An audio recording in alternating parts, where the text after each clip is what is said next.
Before we begin, let us now have a moment of silence for the new metal Chinbeard, who has made a brave sacrifice in the face of my job hunting. And now, a moment of silence.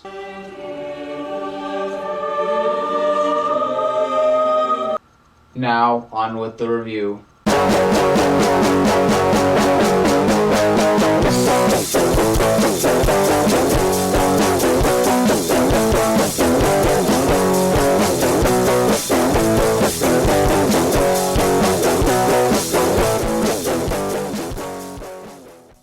Hey everyone, welcome to another episode of Spinner Reviews, and today I'm going to be talking about the new album from Owl City called Mobile Orchestra. Now, like with a lot of people, I first got introduced to this project consisting of singer, songwriter, producer, and multi-instrumentalist Adam Young through his early breakthrough single Fireflies, which I thought was a pretty enjoyable slice of synth pop. And while there were definitely some Postal Service comparisons to be made musically, I think that he still managed to carve out his own unique style with that song and some of the other stuff he was making during that time. That being said, I can't say I've ever been a huge fan of his full-length albums, mostly because I feel like he's always been prone to filler and kind of making a lot of his songs blur together into this mush of bleepy, bloopy synthesizers and randoms and surreal for the sake of being random and surreal lyrics and imagery and stuff that I personally never really got the appeal of. And to me, his peak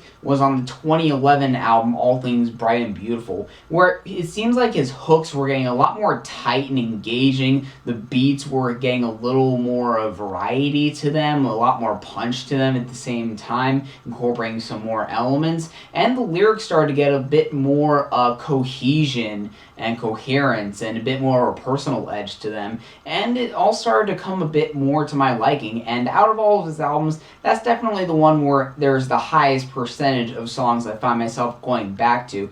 But here's the problem. Even though that album did technically turn the top 10, single-wise, it completely bombed. Which is why, in what I can only assume was a reactionary move, the next year in 2012 he dropped the Midsummer Station, which was a completely baffling left turn despite the probable explanation I gave earlier. It was basically an even split between songs that actually evolved his sound a bit, between like more ballad approach and more of a rock approach, and just more of the evolution that we saw in All Things Bright and Beautiful. But another half of it was just these lazy pop cash-ins that really pushed his music in all the wrong directions and just didn't feel right on him. So 3 years later, after releasing a series of singles and EPs that ranged from interesting to just kind of underwhelming, now we have the follow-up full-length to that called Mobile Orchestra.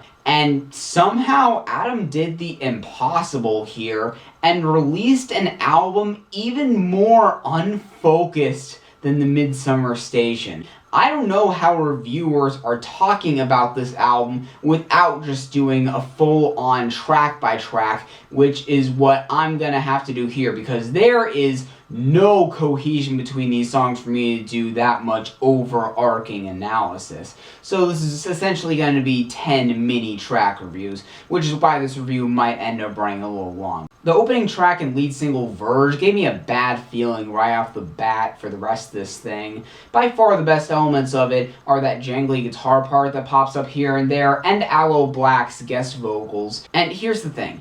As a guy who just finished high school about a year ago, I know some grade A graduation pandering when I hear it. And between this bland and broad message of moving on to the rest of your lives, like something out of the Hack's Guide to Valedictorian speeches, the trendy EDM sound that sounds specifically targeted for that demo, the graduation caps on the single cover, and the fact that this just so happened to be released in late spring, all this makes the song feel extremely cheap, and it's like kind of like a throwaway cash-in single to me. I Found Love is a song that I admittedly don't have that much to say about, but still one that I find myself enjoying a good amount. I'm sure it's a bit sugary for a song that, from what I'm picking up, is about essentially a guy on his deathbed reflecting on the past, but I do really appreciate the groove that's going with the percussion and the vocal melodies, especially toward the pre-chorus and chorus,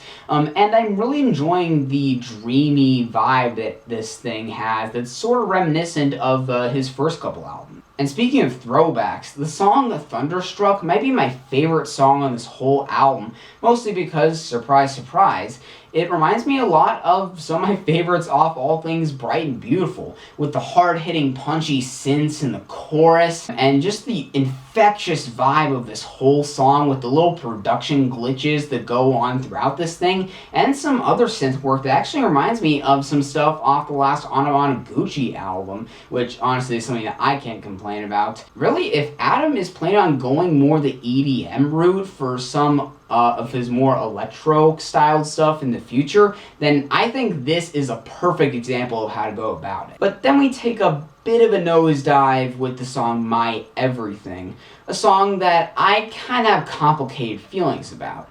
See, as a Christian, I can see the song really working in like a church setting. I can't really see myself coming back to this song outside that kind of context, mostly because, like, as a music fan, pretty much every single line of this song is a cliche that I've heard in a ton of other boring worship songs. Even though Adam seems to be very sincere with the message of the song, I can really appreciate him for being a mainstream artist that's not afraid of expressing his religious beliefs on a mainstream record. This is still not exactly one of my favorites, and I'd honestly consider it a throwaway. But a song that I can't be quite as forgiving to is Unbelievable, a song that frustrates me in so many ways.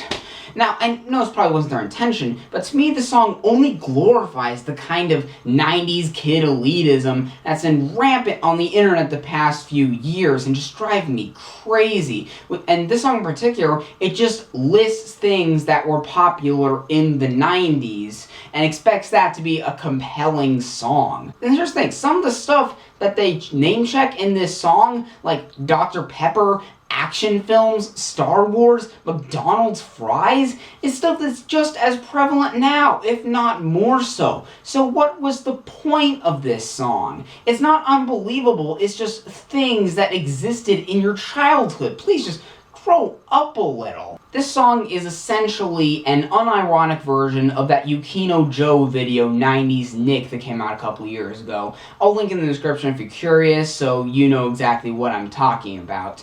And besides, going past the lyrics, when you have Hanson on the song, and it's all about how great the 90s was, wouldn't it make more sense to, I don't know, have more bit of 90s styled instrumentation as opposed to this bland, artificial piece of modern pop you have going on here?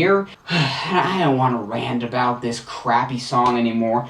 You want a song called Unbelievable that evokes the 90s, just listen to EMF and thank me later. But luckily then we get a breath of fresh air with Bird with a Broken Wing, which really recalls all of the good rock moments off the Midsummer Station, like Dementia and Embers, especially Embers with the way that he brings in this string section styled instrumentation in certain parts of the song. Now, I admit, I kind of wish the guitars played more of a part in the chorus as opposed to kind of fading away into the background of the string section come in, but I still think this is a great, like, pop rock song, all things considered. Unfortunately, then we go from a really good departure from the Owl City sound to one of his worst to date with Back Home with Jake Owen. Now, I don't have anything against country music. It's not necessarily a go-to genre for me, but I've enjoyed some albums in it every now and then.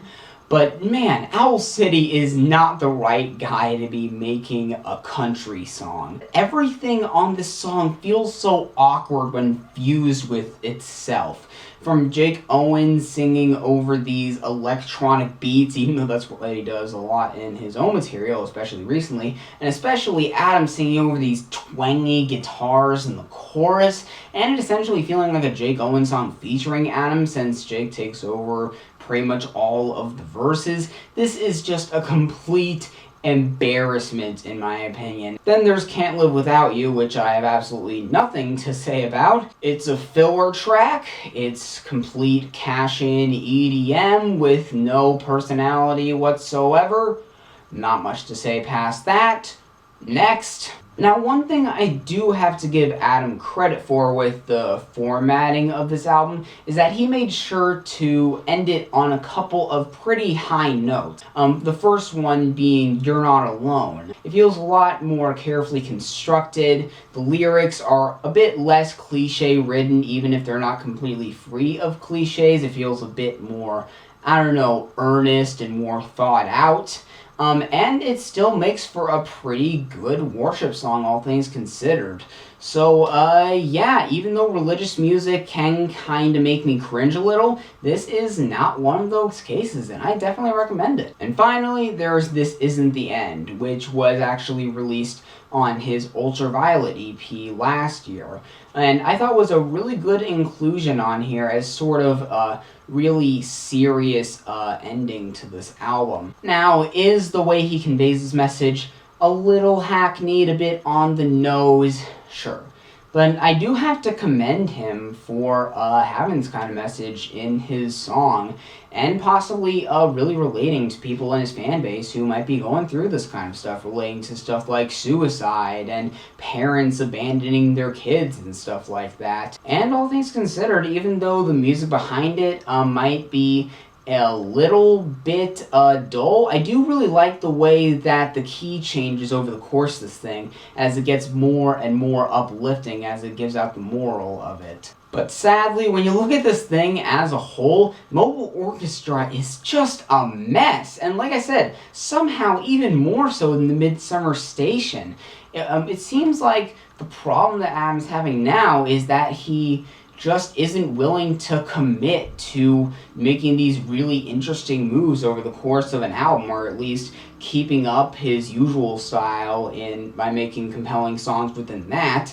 So he decides to just give up and make a bunch of corny, misguided schlock instead that just does not work on any level or have really any cohesion with the better moments on the album, really. So I'm going to give it a 5 out of 10. If you're interested in any way, I'd recommend just cherry picking on iTunes. Just see which ones appeal to you on a purely aesthetic or stylistic level, and just kind of go with those and skip the rest. Do you agree with what I had to say? Do you disagree? Have any feedback about the channel in general? Let me know in the comments down below, and please be sure to be civil if you disagree.